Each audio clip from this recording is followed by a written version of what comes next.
jeans and a navy tank top, strapped on her sandals, and raced to her Volvo with wet hair and a tube of half-open mascara.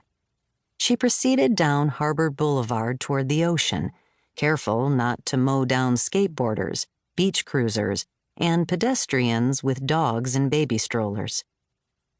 Her window down, she started to relax and settle into her short drive as that same salty wind that had washed over her the night before breezed into her car window. It felt so good that she slowed for a moment and enjoyed the balmy gust as it mussed her hair. She spotted a pelican drafting on it over the marina and smiled. Nancy parked, pinched her cheeks to get a little color in them, then walked over to the entrance to G-Dock and looked over at her sailboat, Bucephalus, as it lazed in its slip. She pulled her hair back in a bun just as an ancient, stately, gleaming black Mercedes S-Class Pullman rolled up. The driver stopped the enormous car, got out, and opened the back seat door. Faye Woodhull materialized from the car in one motion, like Nosferatu emerging from his coffin. She was impeccably dressed in a yellow silk jumpsuit, a wide-brimmed black hat, and a lavender Birkin bag. Faye was tall and thin, with high cheekbones and a sharp jawline that gave her an overall air of stoicism reserved for high society. Behind her, two ladies followed, each possessing the same stiffness, but with less authority.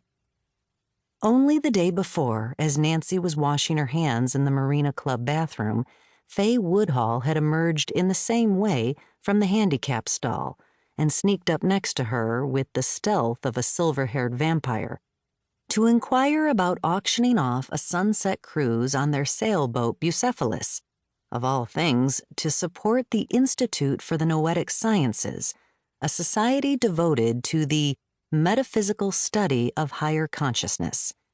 Faye had said this with a note of condescension, as if this were common knowledge. "Like meditation?" Nancy asked. "It's been known to help those afflicted with ulcerative colitis," Faye had coolly replied. Colitis? It was all Nancy could say in return. Every year the charities were more obscure. Faye had come from old money up in San Francisco, either lumber or railroad, Nancy couldn't remember which.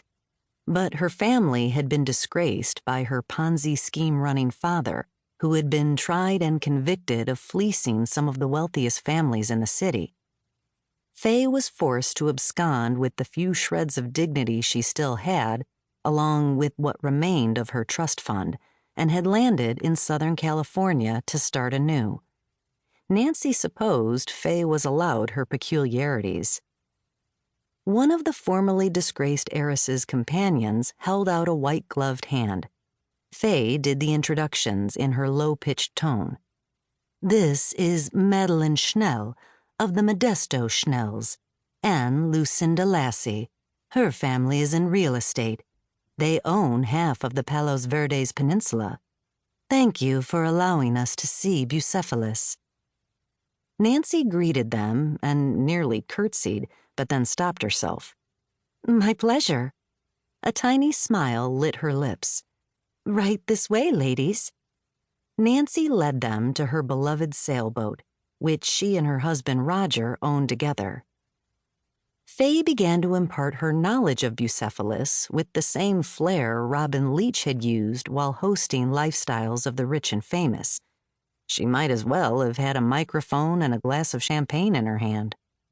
As they approached the slip, even Nancy was captivated.